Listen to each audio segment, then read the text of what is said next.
Se você tem doença de Peyronie e precisa de cirurgia com enxerto, saiba que existem mais de 10 tipos diferentes de materiais e a escolha errada pode significar a diferença entre o sucesso e complicações. Neste vídeo eu vou te mostrar quais são os enxertos mais utilizados, quais têm os melhores resultados segundo a ciência e qual que eu prefiro usar. Fica até o final, se inscreve no meu canal, eu tô toda semana publicando conteúdos novos sobre doença de Peyronie. Eu sou o Dr. Rossol, urologista e andrologista com mais de 20 anos de experiência dedicados à saúde masculina. Nos últimos anos, meu foco tem sido total em cirurgia de doença de Peyronie. Essa é uma área que exige aprimoramento técnico constante e é exatamente isso que eu busco.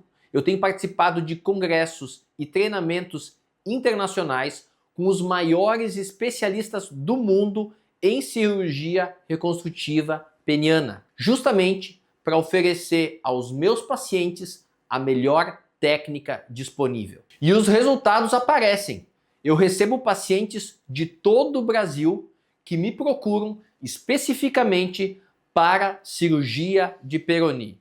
E os feedbacks têm sido excelentes, tanto em termos de curvatura, como da satisfação com o resultado funcional dos pênis dos pacientes. Hoje eu vou te explicar os diferentes tipos de enxerto utilizados na cirurgia de Peyronie, quais que têm os melhores resultados segundo a literatura científica e como que eu escolho o material ideal para cada paciente. E daqui a pouco eu vou te mostrar qual enxerto que eu considero sem dúvida o melhor e que eu tenho utilizado na maioria dos casos. E os motivos vão te surpreender. Mas primeiro, você precisa entender o básico sobre doença de Peyronie. Mas antes disso, se inscreve no meu canal para não perder os próximos vídeos que eu vou publicar aqui sobre doença de Peyronie. Antes de falar sobre os tipos de enxerto, preciso explicar quando que essa cirurgia ela é indicada. A cirurgia para doença de Peyronie, ela se divide em 3 tipos principais. Plicatura, que são as técnicas de desencurvamento, que é indicada para curvaturas menores do que 60 graus e que não tem deformidades complexas. Depois, incisão ou retirada da placa com enxerto, que é indicada para curvaturas de pênis maiores do que 60 graus, em pênis curto ou que tem uma deformidade em ampulheta, que é aquela deformidade que faz um acinturamento no pênis. E o terceiro grupo, que é um implante de prótese peniana, que é indicada quando o paciente tem uma disfunção erétil associada à doença de Peyronie e que essa disfunção erétil ela não responde a um tratamento clínico. Um ponto muito importante é que a cirurgia com enxerto ela é a técnica de escolha somente quando a curvatura ela é maior do que 60 graus e o paciente já tem um pênis que está curto, que diminuiu de tamanho e que ele não quer perder mais comprimento com a cirurgia. Eu sempre friso que uma coisa fundamental para quem vai fazer cirurgia de enxerto em Peyronie é que a função erétil do paciente, a ereção do paciente tem que ser normal. Ela tem que estar preservada. A gente nunca indica essa cirurgia naquele paciente que tem uma função erétil ruim e naquele paciente que tem uma função erétil borderline, média. Tem um estudo, uma revisão que foi publicada em 2016, que ela reforçou aquela ideia de que pacientes com boa rigidez, com uma boa função erétil pré-operatória são os melhores pacientes candidatos para fazer a técnica de enxerto. Mas aqui vai uma informação que muitos pacientes não sabem, que nem todo enxerto se comporta da mesma forma dentro do corpo. Alguns contraem com o tempo, outros não se expandem durante a ereção, e isso pode comprometer o resultado da cirurgia. Eu vou te explicar cada um deles a partir de agora. Mas antes de eu explicar, se inscreve no meu canal e dá um like aí no vídeo, que isso nos motiva a fazer novos vídeos sobre doença de Peyronie. Como funciona a cirurgia? Na cirurgia de enxerto, o procedimento básico é um acesso cirúrgico. Existem diferentes acessos cirúrgicos. A mais tradicional é a incisão circunferencial abaixo da glande, que é chamada de incisão subcoronal. Mas eu prefiro a outra incisão, eu prefiro a incisão penoescrotal, que é aquela que é feita por baixo. E por que eu prefiro o acesso penoescrotal? Porque ele oferece uma excelente exposição da túnica albugínea de todo o corpo do pênis e é utilizado especialmente para as curvaturas ventrais e laterais, sem a necessidade de fazer uma liberação completa de todo o pênis. E isso significa um menor risco de lesão dos feixes, dos nervos do pênis e também uma menor chance de alteração na sensibilidade da glande, na ponta do pênis. A incisão penoescrotal também ela é mais rápida. Ela tem uma cicatriz que ela é bem mais discreta, ela fica escondida ali entre o pênis e o escroto, e é uma técnica que eu aprimorei ao longo desses anos que eu tenho operado doença de Peyronie, isso já faz 20 anos, e eu acredito que no final isso faz toda a diferença no resultado da cirurgia para o paciente. Depois de feito o acesso e liberado todo o pênis, a gente expõe a área da placa, da fibrose do Peyronie, a gente provoca uma ereção artificial para identificar precisamente o local onde está encurvando mais o pênis, que geralmente é onde é que está a placa. A gente faz uma incisão, que é um corte, ou uma excisão, que é a retirada da placa, que pode ser total ou parcial. A partir do momento que isso acontece, a gente libera essa curvatura e vai se abrir um espaço ali aberto, sem túnica albugínea, que é o local onde a gente vai fazer a colocação do enxerto. E esse enxerto, esse tecido, esse material, ele é suturado naquela região descoberta para cobrir o defeito da túnica albugínea.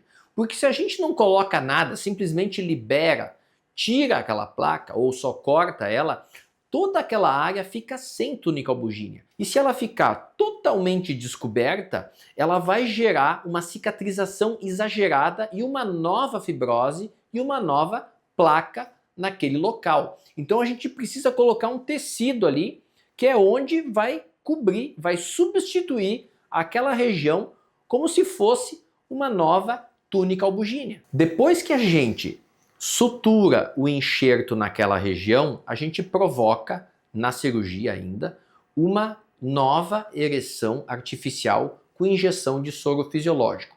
E isso serve para a gente confirmar que o tecido liberou, que o enxerto substituiu aquela camada e que também ele vai ficar reto, porque esse é o objetivo da cirurgia, é liberar a fibrose, colocar o enxerto e fazer com que esse pênis fique reto. O enxerto ele serve como se fosse um remendo para preencher o defeito que foi retirado onde estava aquela placa de fibrose.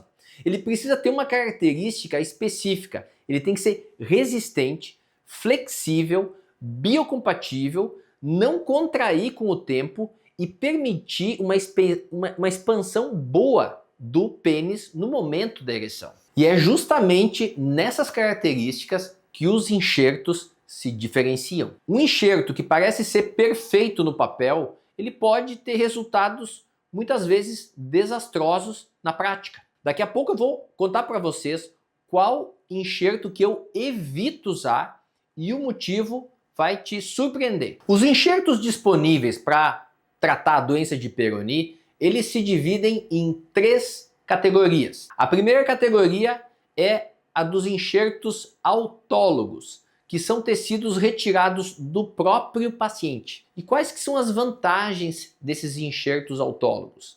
Eles têm uma máxima biocompatibilidade, é tecido do próprio paciente. Então é um tecido que tem um baixíssimo risco de rejeição. O custo desse enxerto é praticamente zero, mas esse enxerto ele tem desvantagens. Ele necessita de um segundo sítio cirúrgico, tem que fazer um corte em algum outro local do corpo para fazer a retirada dele. É como se fosse uma segunda cirurgia. Esse tipo de enxerto autólogo, ele faz com que a gente tenha um maior tempo de cirurgia e ele vai ter uma morbidade a mais por ter um segundo ponto de coleta do enxerto. O segundo tipo de enxerto são os enxertos de matriz extracelular, que são tecidos que são processados de origem humana, que se chamam aloenxertos, ou também de tecido animal, que são os xenoenxertos. E quais são as vantagens desses enxertos? Eles estão prontos para usar, eles estão disponíveis para usar em qualquer momento, eles são fáceis de utilizar. Eles não têm necessidade de fazer uma segunda cirurgia, fazer uma segunda incisão em outro sítio cirúrgico do corpo. E também esses enxertos eles propiciam um menor tempo de cirurgia. Quais são as desvantagens desses enxertos? O custo é mais elevado, eles podem causar um pouco mais de reação inflamatória no pênis e pode também ter uma variabilidade entre os produtos, os tipos de enxerto. Terceiro tipo de enxerto, que são os sintéticos, que são materiais artificiais como o Dacron e o Gore-Tex. E a situação atual é a seguinte: praticamente eles foram abandonados devido a altas taxas de complicações. Tem uma rejeição maior e tem propriedades funcionais não muito adequadas. Vamos agora então detalhar cada tipo de enxerto. Enxertos autólogos, os principais deles.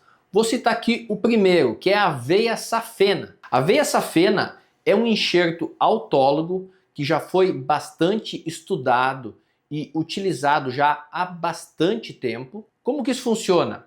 É uma porção da veia safena magna que ela é retirada da perna do paciente e ela é preparada para ser suturada na túnica albugínea, naquela área que a gente vai enxertar. Os resultados da veia safena mostram que tem uma taxa de correção da curvatura muito bom, em torno de 85 a 95% dos casos. Risco de disfunção erétil pós a cirurgia é em torno de 10 a 25%. E a taxa de encurtamento peniano com a veia safena ela é bastante variável. Tem um estudo do Montorsi de 2004 que teve um segmento de 5 anos que mostrou resultados duradouros com enxerto de veia safena. E as vantagens da veia safena é que já existe uma ampla experiência na literatura com muitos cirurgiões no mundo inteiro utilizando veia safena. Ela tem uma boa elasticidade e permite uma expansão boa do tecido do pênis durante a ereção. Ela tem uma estrutura vascular semelhante ao dos corpos cavernosos e a desvantagem basicamente que existe da veia safena é que necessita fazer uma incisão, uma nova cirurgia num outro sítio ali na perna do paciente. Também tem risco de hematoma, risco de infecção, risco de parestesia, perda de sensibilidade no local da coleta, ali na perna do paciente, e também vai aumentar o tempo da cirurgia. Mucosa bucal. Uma meta-análise publicada numa revista muito conceituada de 2024 avaliou mais de 2.900 pacientes e mostrou excelentes resultados com a utilização da mucosa bucal ou mucosa oral e teve uma alta taxa de correção da curvatura e uma baixa taxa de disfunção erétil depois da cirurgia. E como é que funciona? Um fragmento de mucosa, ele é retirado na parte interna da bochecha e ele é transplantado ali no pênis, na região receptora. Quais são as vantagens? Excelentes resultados funcionais, ele é um tecido fino e biocompatível, maleável. A mucosa oral ou mucosa bucal, ela provoca uma cicatrização rápida do local doador, na boca, porque regenera muito bem e regenera muito rápido. E como desvantagens da mucosa oral, é o limite de tamanho do enxerto. Porque ali na região da boca, onde a gente vai retirar esse tecido, a gente tem uma área limitada, onde a gente pode tirar esse tecido. E eventualmente pode faltar tecido, ou eventualmente a gente tem que tirar mais tecido do outro lado da bochecha do paciente. Uma desvantagem da mucosa oral é que muitos pacientes que a gente utiliza ela pode gerar um desconforto, uma dor na boca do paciente por algum tempo e isso atrapalhar também a alimentação do paciente. Os pacientes que a gente utiliza mucosa oral, a gente normalmente recomenda que na primeira semana depois da cirurgia o paciente não ingira alimentos sólidos, ingira apenas alimentos pastosos. Eu já utilizei muitas vezes em muitos pacientes mucosa oral, mas atualmente eu não estou mais utilizando porque eu já encontrei um tecido que é o que eu mais gosto e eu vou contar para vocês daqui um pouquinho qual que é esse enxerto. Agora eu vou falar de um outro enxerto que eu já utilizei no passado e que eu também não utilizo mais, que é a túnica albugínea da crura ou enxerto da crura. Esse é um enxerto menos conhecido pelo público, pelas pessoas, mas que ele também deve ter uma atenção. Como é que funciona? A túnica albugínea, que recobre a porção fixa do pênis, a crura, que é aquela parte que fica lá embaixo, presa no osso púbico, que é escondida do pênis, ela pode ser utilizada como enxerto. É o mesmo tecido da túnica albugínea peniana, ou seja, histologicamente é o mesmo tecido. A vantagem então é que é um tecido idêntico da área receptora e tem a máxima compatibilidade. Ele tem as propriedades mecânicas semelhantes à túnica albugínea, é a própria túnica, só que o enxerto de crura ele tem que ser retirado lá na base do pênis. Então a gente precisa de uma outra incisão, uma incisão perineal, que é realizada ali embaixo, entre o escroto e o ânus do paciente, que é a região onde a gente vai conseguir abordar a crura, a base do pênis, a raiz do pênis. É ali de baixo, naquela parte bem inferior, que a gente vai ter que tirar esse tecido. Eu já fiz inúmeras cirurgias, logo depois da minha residência, e na minha residência eu fazia essa cirurgia com enxerto de crura, mas ao longo dos anos eu fui cada vez fazendo menos essa cirurgia, basicamente por dois motivos. O primeiro motivo é que quando a gente faz a retirada do enxerto de crura, a quantidade de enxerto que a gente consegue retirar lá de baixo, ela é muito pequena. E atualmente, quando a gente faz a liberação da placa, tanto incisão como excisão da placa, a gente precisa de uma quantidade grande de enxerto para preencher toda aquela área. E o enxerto de crura não é bom por isso, porque a quantidade é muito pequena. E o segundo motivo pelo qual eu não gosto de utilizar o enxerto de crura é que depois da cirurgia, no pós-operatório, muitos pacientes se queixam de dor naquela região ali de baixo onde foi retirado o enxerto. Essa dor às vezes ela é persistente. Os pacientes ficam às vezes até meses com dor no períneo, na região crural ali de baixo. E isso eu não gosto, porque é uma dor que os pacientes não precisam ser submetidos. Normalmente, quando a gente indica enxerto para um paciente que vai corrigir um peroni, a curvatura é acima de 60 graus. Então, quando a gente libera a região da placa com incisão ou com retirada da placa, normalmente é uma área bastante extensa, que a gente precisa de bastante enxerto para cobrir toda aquela área. E é aí que está o problema do enxerto de crura. A gente não consegue ter uma grande quantidade dele para preencher todo aquele espaço. Se não for uma quantidade suficientemente boa de enxerto, a gente vai colocar aquele tecido ali e o pênis ainda vai continuar encurvado. Então a gente vai ter a necessidade de fazer mais pontos contralaterais do outro lado do pênis para fazer uma correção extra. E isso é ruim. Por quê? Porque daí o paciente vai ter perda de tamanho de pênis. E o enxerto foi indicado justamente para isso, para a gente soltar a fibrose, enxertar e devolver tamanho para o pênis. Vou falar agora de um outro enxerto, a fáscia lata. Como é que funciona? É uma faixa de fáscia que é retirada na borda lateral da coxa. É um tecido que existe no corpo do paciente. E a vantagem da fáscia lata é que a gente tem ali uma grande quantidade de tecido disponível. Ele é um tecido que ele é resistente e também tem que falar das desvantagens. Tem que fazer uma segunda incisão, além da incisão do pênis, tem que fazer uma incisão na coxa do paciente. É um tecido que ele é um pouco menos elástico e ele pode às vezes não se expandir bem durante a ereção do paciente. Eu já fiz alguns casos na minha vida há muitos anos e não tenho mais utilizado, não utilizo fáscia lata. Um outro enxerto é a derme autóloga. Como é que funciona? É a pele do próprio paciente, que geralmente é retirada do abdômen ou da região inguinal. Ela é processada para remover a epiderme e a gente deixa apenas a derme, que é aquela camadinha logo abaixo. E os resultados, historicamente, são variáveis. Algumas séries relatam umas taxas elevadas de disfunção erétil depois da cirurgia com derme, possivelmente por causa de contração do enxerto. Eu não tenho utilizado esse enxerto. Percebeu algo em comum em todos esses enxertos autólogos? Todos exigem uma incisão adicional em alguma parte do corpo.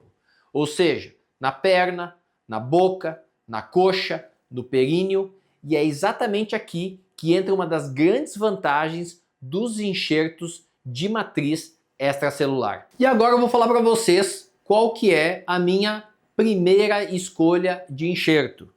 Aqui está o enxerto de pericárdio bovino, que eu considero a primeira escolha na maioria dos casos que eu faço correção de doença de Peyronie. E eu vou explicar por quê.